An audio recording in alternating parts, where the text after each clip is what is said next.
आशा करता हूँ आप सब बहुत अच्छे होंगे। मेरा नाम है सिद्धांत अग्निहोत्री। स्टडी ग्लोस पे आपका बहुत बहुत स्वागत है। माफ़ी हुजूर, मैं बहुत टाइम बाद ये लेके आया यार, बहुत मतलब लेक्चर काफ़ी समय बाद। मोहम्मद बिन तुगलक आई के 2 हफ्ते हो गए और अब 8 जुलाई को लेक्चर लाऊंगा अगला, खिज़र खान पे, मतलब सईद्स पे।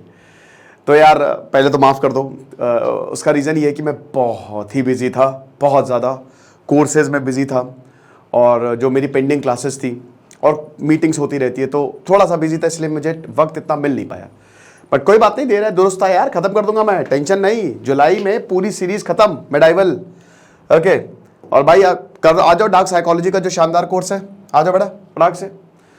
तो मैनिपुलेट होने से बच जाओगे। सब फिरोज शाह तुगलक और सब डार्क साइकोलॉजी का ही यूज करते थे।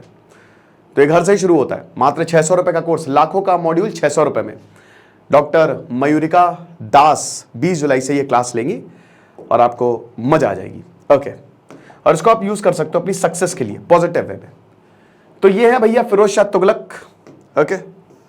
फिरोज शाह तुगलक की बात करें तो ठीक ठाक, ना बहुत अच्छे ना बहुत खराब। कुछ अच्छी बातें, कुछ खराब बातें, ज्यादा खराब ही बातें। मोहम्मद बिन तुगलक के बारे में मैंने बात की थी कि मोहम्मद बिन तुगलक गजब के बेवकूफ, हाईली इंटेलिजेंट बताया था। 1351 से लेकर 1388 तक इसका रीन रहा है। 37 साल इसने राज किया है। 1309 में इसका जन्म हुआ। रजाब का बेटा, रनमल का बेटा, उनकी बेटी, मतलब आप समझो कि आधा हिंदू था ये, है ना। लेकिन जन्म हुआ। हिंदुओं के लिए पॉलिसी बहुत खराब थी, इसकी बात करेंगे। और जब फिरोज शाह आया तो यह हालत थी। ये पूरा का पूरा आप देख रहे हो कि जबरदस्त एक्सपेंशन था। 1398 तक है ये, 1321 से लेकर 1398 तक, यहां तक पहुंच गए थे ये। ओके। तो बेसिकली 37 साल का रूल था फिरोज शाह तुगलक का। और अब हम बात करते हैं कि क्या क्या इसने काम किए। फिरोज शाह तुगलक, पहले रेवेन्यू की हम बात करते हैं। रेवेन्यू में क्या हिसाब किताब था? एक मिनट, चलो अच्छा छोड़ो इसको, ऐसे ही कर लेते हैं। अच्छा लग रहा है? नहीं अच्छा लग रहा है? चलो अच्छा व्हाइट ले आते हैं। अब अगली बार मैं व्हाइट बोर्ड यूज करूंगा। तो अगर रेवेन्यू की बात करें तो हर चीज पे टैक्स लगा दिए, हर एक चीज पे 4 टैक्स लेता था ये। जजिया, जो कि हिंदुओं से लिया जाता था, अकबर ने जजिया को एबॉलिश किया। और हिंदुओं को अगर कहीं पे तीर्थ यात्रा पे जाना होता तो आपको टैक्स देना है। इसमें छोटे बच्चे, औरतों को एग्जेम्प्ट किया गया था, उनको नहीं देना है। और अच्छा खासा जजिया, मतलब ये एक बहुत ही गजब का डिस्क्रिमिनेशन था। और हिंदुओं के खिलाफ पॉलिसीज की बहुत अच्छी नहीं थी। इसके 4 एक्सपेडिशन थे जो फेल हुए। और उसमें जब ये वापस आ रहा था तो कटक को इसने इन्वेड किया और जगन्नाथपुरी टेम्पल को तोड़ा इसने। ठीक है, नागरकोट को भी, फिर बंगाल को नहीं जीत पाया। तो जजिया जो है इसने लगाया। फिर उसके बाद ज़कात, यह मुस्लिमों के ऊपर लगाया। लगभग 2.5% जो है मुस्लिमों को देना पड़ता था। फिर उसके बाद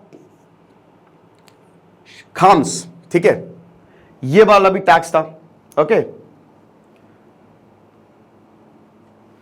खाम,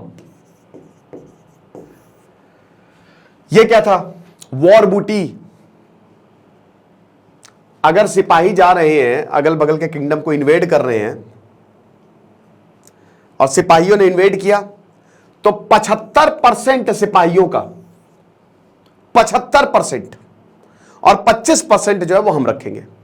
तो इसीलिए सिपाही जो बड़े ललायत रहते थे कि अरे भैया इन्वेड सर, इन्वेड को नहीं, इन्वेड करेंगे, बगल का किंगडम है सर, वो देखिए खाली है, एक बार हमला कर लेते सर। अरे यार, अरे सर पैसा मिलेगा सर। कहता अच्छा जाओ जाओ जाओ जाओ, ये चीज है। ओके। फिर खराज, लैंड का 1/10 आपको देना पड़ता था, लैंड टैक्स था। उसके बाद गार्डन में घूमने जा रहे हो तो गार्डन टैक्स, पानी यूज कर रहे हो तो water tax, canal system, canal का टैक्स, हर एक चीज पर टैक्स था, बहुत ज्यादा टैक्स। लेकिन फिर भी हालत उतनी तो खराब नहीं थी जितनी अलाउद्दीन खिलजी के समय थी। कैनाल सिस्टम इसने काफी अच्छे करवाए। इसने नहर सिस्टम को रीऑर्गेनाइज करवाया। हालांकि घियासुद्दीन तुगलक था इसका जनक, बट इसने काफी नहरें बनवाई। सबसे बड़ी नहरें इसने पूरी जमुना से लेकर हिसार तक पूरा, मतलब ये जमुना से हिसार तक 150 मील लंबी नहर इसने बना दी, 250 किलोमीटर लंबी नहर। फिर घाघरा से सतलज ये नहर बनाई। फिर घाघरा से फिरोजाबाद वहां तक नहर बना दी। फिर सिरमौर हिल्स पे नहर बना दी। तो ये 4 नहरें इसने, नहरों को, क्योंकि देखिए नहर खेतों को पानी देने के लिए थी, खेतों को पानी दिया जाएगा तो वहां से पैसा आएगा, और जो दिल्ली है उनको भी, मतलब जो पूरा इन्होंने एम्पायर फैला रखा है, तो उन लोगों की भी खाने की तो जरूरत है ही है, खेती की जरूरत है, तो उनको भी खाना क्यों, क्योंकि इसीलिए खेती उस समय सबसे बड़ा था ना, इंडस्ट्री थोड़ी ना थी उस समय कोई, समझे आप। एज अ मिलिट्री कमांडर बकवास था, बहुत एफिशिएंट मिलिट्री कमांडर नहीं था। ओके, बंगाल को जीत नहीं पाया, कोई नहीं जीत पाता था, वैसे भी बंगाल सबकी बैंड बजा ही देता था, तो बंगाल को जीत नहीं पाया।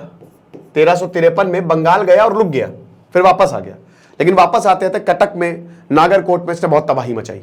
ठीक है, तो बहुत एफिशिएंट जो है वो मतलब he was not a very efficient army chief. तो ये हिसाब किताब है। एक कमजोर था ये, मतलब एवरेज राजा था, ठीक ठाक, मतलब जैसा चल रहा है वैसे चलने दो। शहर बनाए इसने, शहर बनाए, जौनपुर हो गया, हिसार हो गया, आपका फिरोजाबाद हो गया, ये शहर बनाए इसने। ठीक है, और ये पढ़ा लिखा काफी था, तो इसने अपनी ही ऑटोबायोग्राफी लिखी, फतूहत फिरोज शाही, समझ रहे हो। तो इसने अपनी ही ऑटोबायोग्राफी लिखी, तो ये इसने बहुत ही बढ़िया जो है वो काम किया था, पढ़ा लिखा था, और उससे हमको जो है वो काफी ज्यादा जानने को मिलता है। फतेहाबाद भी इसने बनाया था। उसके बाद जियाउद्दीन बरनी ने भी लिखी, ये तो सब खैर सबको ही पता है। ठीक है, फतवाए जहांगीरी और तारीख फिरोज शाही फिर अफीफ ने लिखी, ये कुछ इंपॉर्टेंट वर्क्स हैं इसके, बड़े इंपॉर्टेंट। इसने सराय भी खूब बनवाए थे, हाँ, इस पे खूब खर्चा किया, लोग आए बढ़िया से मस्त यहां पे रहे। 200 प्लस सराय इसने बना दिए थे कि बाहर बाहर से लोग आए तो कोई दिक्कत नहीं है, मतलब बढ़िया है, ठीक है, और यहां पे रुके। फिर उसने दीवाने खैरात, ये इसने खैरात या खैरियत कह लीजिए, ये इसने एक डिपार्टमेंट बना दिया। इसमें जो लड़कियों की शादी नहीं हो पाती थी तो सरकार शादी कराती थी, वो पैसा देती थी, समझ रहे हो।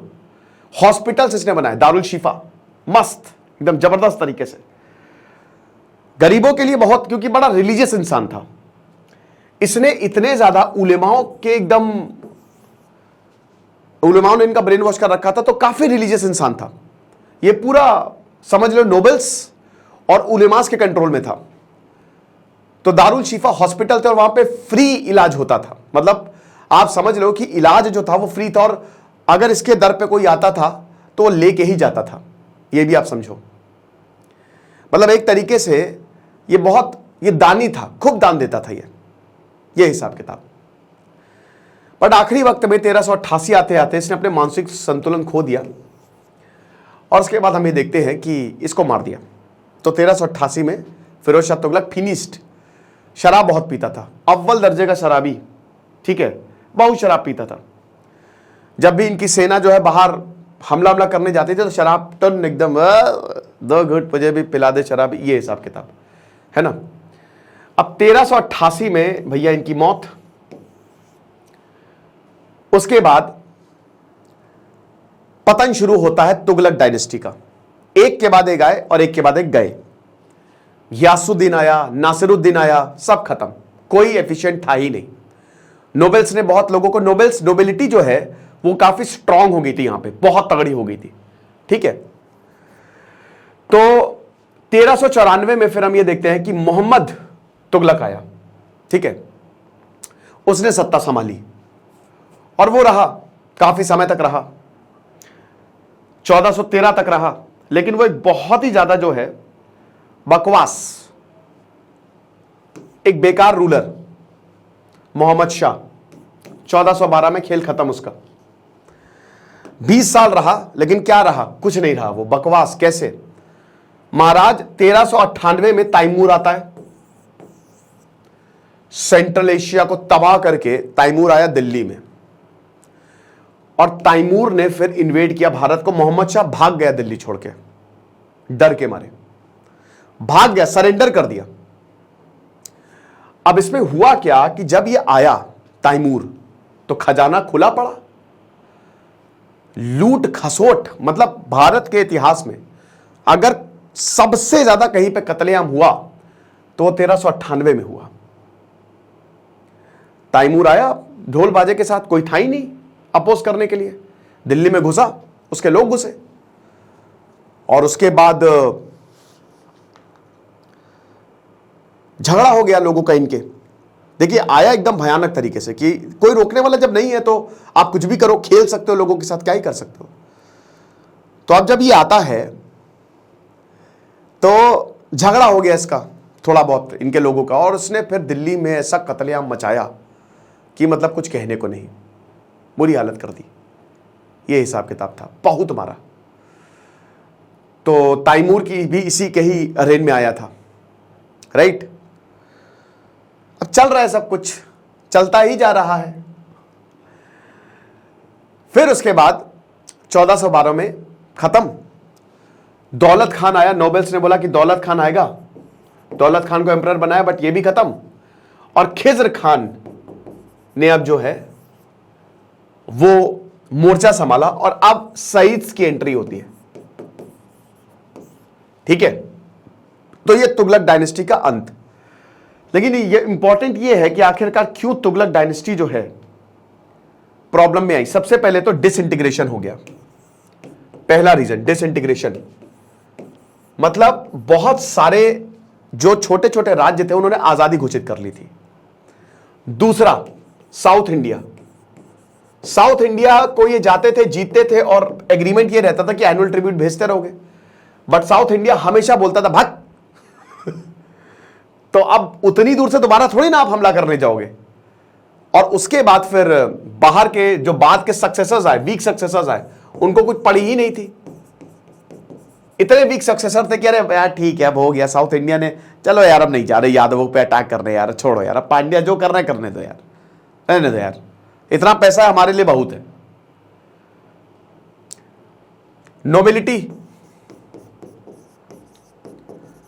बहुत ज्यादा भरोसा करता था नोबेल्स पे, और नोबेल्स के पूरे कंट्रोल में था फिरोज शाह तुगलक। फिरोज शाह तुगलक को जो सत्ता मिली थी ना वो बहुत बुरी मिली थी। मोहम्मद बिन तुगलक ने बैंड बजा दी थी पूरी इकोनॉमी की, खत्म कर दिया था, सरकारी खजाने में बहुत कुछ था नहीं। तो फिरोज शाह तुगलक को बोला बेटा देखो, एक एग्रीमेंट देखने को मिलता है कि बोला कि देखो तुम अपना काम करो, हम अपना काम कर रहे हैं। तो नोबेल्स और उलेमास के बहुत ज्यादा कंट्रोल में था फिरोज शाह तुगलक, और अल्टीमेटली फिरोज शाह तुगलक भी इस पतन का कारण है, क्योंकि इसने वीक कर दिया। इसने स्टैंडिंग आर्मी कभी रखी नहीं, जैसे अलाउद्दीन खिलजी की स्टैंडिंग आर्मी थी भाई, वो आर्मी सख्त रखता था, लेकिन उसने कभी भी स्टैंडिंग आर्मी नहीं रखी। लगा छोड़ो यार, जाओ यार। और ये जागीर्स देता था, लैंड देता था, जमीनें देता था, सैलरी पे नहीं, जमीन ले लो बेटा तुम। तो अब क्या होता था कि वही जो जमीनें जिनको मिलती थी उन्होंने छोटी अपनी आर्मी बना ली। और जब भी फिरोज शाह तुगलक, क्योंकि भाई यही होता ही था कि अगर तुमने जमीन दी, वो जमीन पे रहेगा, अपनी आर्मी बना लेगा, और बाद में तुम्हें को डस लेगा। तो ये फिरोज शाह तुगलक के साथ हुआ, और तुगलक डायनेस्टी के साथ हुआ। तो इसीलिए ये बाद में टिक ही नहीं पाए, खेल खत्म। अब आएंगे सईस, और सईस की हम बात करेंगे, सईस छोटा सा ही लेक्चर होगा, इनकी हम बात करेंगे 8 जुलाई को, ओके। बाकी आप हमारे डार्क साइकोलॉजी का कोर्स जो है उसको जरूर अवेल करें। भाई आज मैंने तकरीबन 14 लेक्चर्स लिए, मेरी बैंड बज गई है सुबह से, तो ये आखिरी लेक्चर है, अब आराम करूंगा जाके, तो इसलिए थोड़ा कोई एनर्जी आपको डाउन लग रही होगी। तो बाकी डार्क साइकोलॉजी इनको दिखा रहा हूं मैं, डार्क साइकोलॉजी का कोर्स आप जरूर अवेल करें, आपको बहुत ज्यादा फायदा होगा। Thank you so much.